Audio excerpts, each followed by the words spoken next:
The versatility of Honda Civic throughout its history has allowed it to be so many things to so many different people. From a reliable commuter car to something that gets great gas mileage to a platform for performance. So does this new Honda Civic still execute on all of that? Well, today here on Rumblestrip.NET in 10-minute test drive, we're here to take a look at the 2016 Honda Civic Coupe and see if Honda continues on its streak of its mojo being back, or is it a swing and a miss?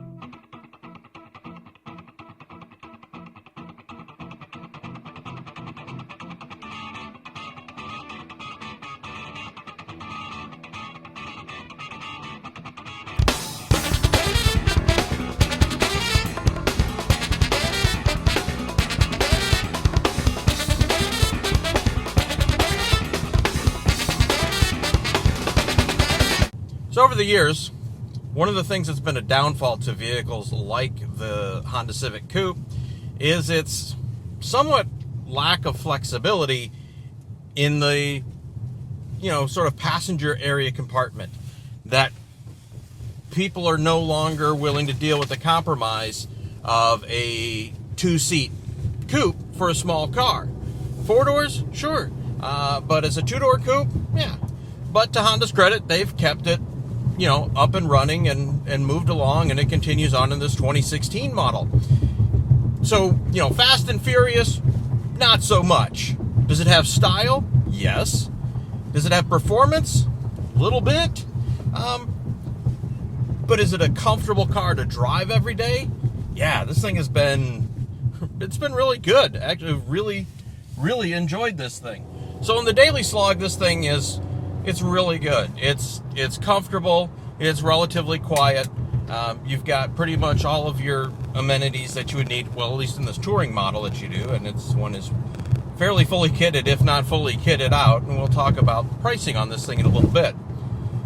The ride is good. Now, this thing is supposed to have a little bit stiffer or firmer suspension than the standard four-door sedan model with better tires, and we would call this ride just about right. Even, people like your wife who aren't real fans of firm rides thought this was relatively comfortable. So that should tell you that they got the tuning on this thing fairly good for suspension. Now, CVT transmission, which is what comes in this thing. This is the 1.5 liter four-cylinder turbo. No manual available as of yet. Probably in the 2017 model we will see that. So the only choice in the 1.5 is the CVT.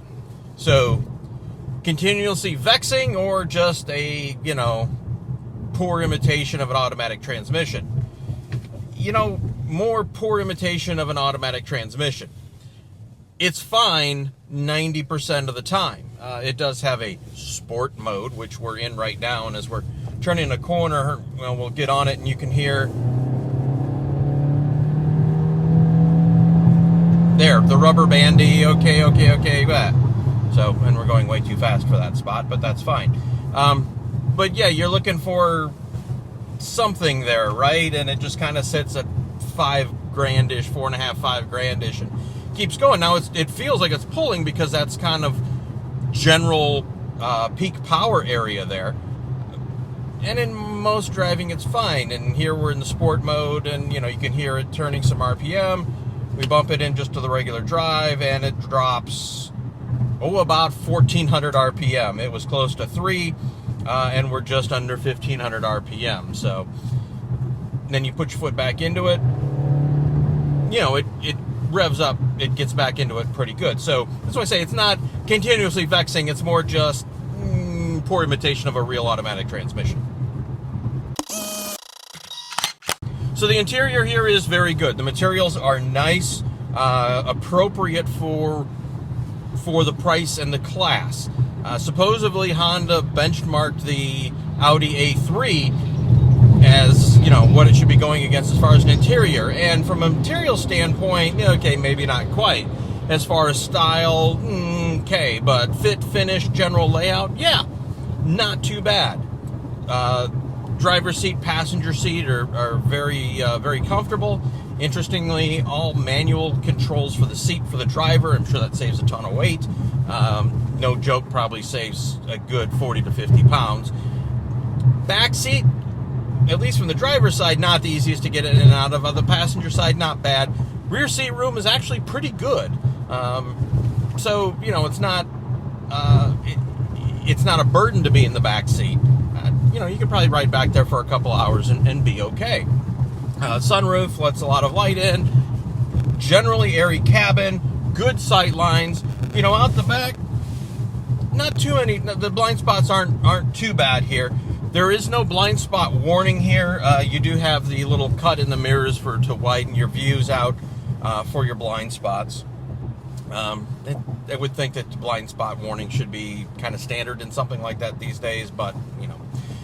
This does have radar cruise control. Works okay. It's not obnoxious like some of them can be. It does have lane keep assist, which we turned off because, you know, that's fine. The infotainment system here, this has Apple CarPlay. It's fine. It's good. Is it revolutionary? No. The thing that makes Apple CarPlay nice, at least for us, is that all the icons are much larger. It's easier to touch. That said, still trying to punch in using Apple's built-in maps through Apple CarPlay and trying to punch in an address, not always the easiest thing to accomplish. But other than that, it works good. The built-in Honda system is also fine. You know, if you have Android Auto, sure that'll work just as well. Fuel economy is, of course, always a big story in the Honda Civic, and this thing delivers. We saw 40 mpg on the highway, cruising, you know, 75 to 80 miles an hour. Our general running around right about 33 miles to the gallon. So, you know, pretty much in line with what the EPA says. EPA has it as 31 city, 35 combined, 41 highway. You know, again, we're not the easiest always on the throttle. We weren't trying to get any kind of real fuel economy numbers. We were just driving it. With a coupe and with the styling, you'd think there wouldn't be much room in the trunk, but it's actually pretty good size. In fact, first time we popped it, we were actually shocked, like, wow, that's a lot of room. And the opening for it is, you know, not bad. It looks like you can get stuff in and out without too much of a problem. Styling on the coupe, hey, it's pretty good.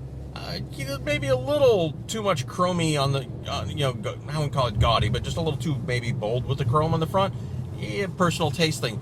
But the general lines of the car, very good. The rear styling is excellent. We like that a lot. Sort of a bit of a camback styling to it.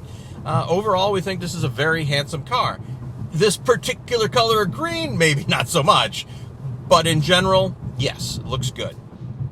So at just shy of $27,000, is this value for money? Well, we'll call it fair value for money in this day and age. It's not any better than anything else. It's not that much worse than anything else. But when you tack on the Honda badge, you figure it is the Honda Motor Corporation. You know, this thing's going to run forever.